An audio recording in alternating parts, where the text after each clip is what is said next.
Hi guys, thank you so much for clicking the video. So for today's vlog guys, pag-usapan nga natin kung gaano ba talaga yung mga karaming mga nag-a-apply no, sa call center. Okay, kung ilan ba yung pumapasa, ilan ang bumabagsak. Okay, and ilan lang talaga yung nakakapunta sa training.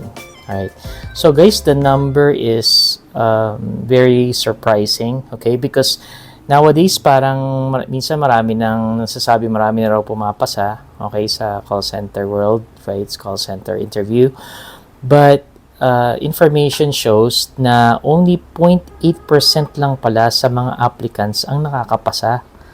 Okay? So, biruin niyo yun, guys. Sa initial interview alone yan, sa phone interview, initial interview, only 0.8%. So, let's just say, guys, na merong 200 applicants. Okay? So, almost dalawa lang yung nakakapasa, okay, sa initial interview.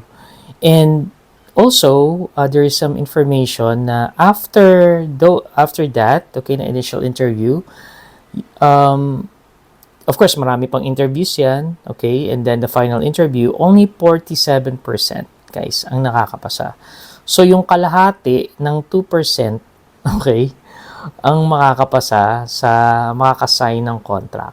Okay? So, parang astonishing din, no? Akala natin marami nang nakakapasa, but only to find out, no, na ganun pala, no? Na ganun pala yung situation. Okay? Right. So, bakit nga ba maraming bumabagsak? Okay? Because, guys, in reality, there is really high volume of applicants. Siguro dahil sa aming mga vloggers din na sinishare namin parati yung mga information sa mga gusto aspiring na maging call center agents, kaya marami na rin nag-a-apply.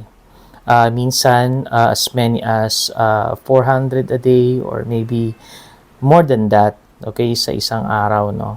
Lalo na siguro sa Manila because of course, kailangan ng trabaho doon yung mga bata, mga tao. So, I'm sure, I remember once before, guys, talagang kung gaano karami yung pumapasok, okay, yung nag-a-apply, yung mga hindi nakakapasa, talagang ganun din karami. That's way back 2010. Parang ganun eh. I'm sure almost ganun pa rin ngayon because ngayon medyo choosy na yung call center industry. Okay? Dahil, of course, rigorous na yung training, right? Marami na rin kasing mga graduates ngayon, so they would like to pick up the best of the best. Okay? And gusto nila, kung sino man yung makuha nila, may specific skills, of course, na kailangan. Okay? Yan yung mga marunong na mag-multitask, okay? Magaling na sa language, alright? If mas magaling mag-English, much better. Okay? And also, yun, yung sagot mo dapat maganda, dapat fitting sa side ng company, ng call center company na ina-applyan mo. Okay? So, that's it guys, Huwag kayong masyadong mapakampante. Okay? So, tandaan nyo, almost 1% lang in 100 ang nakakapasa. So, dapat talaga review before you actually go and submit your resume sa napili nyong call center. Okay? So, that's it for me guys. And thank you so much. I'll talk to you again tomorrow. Bye for now.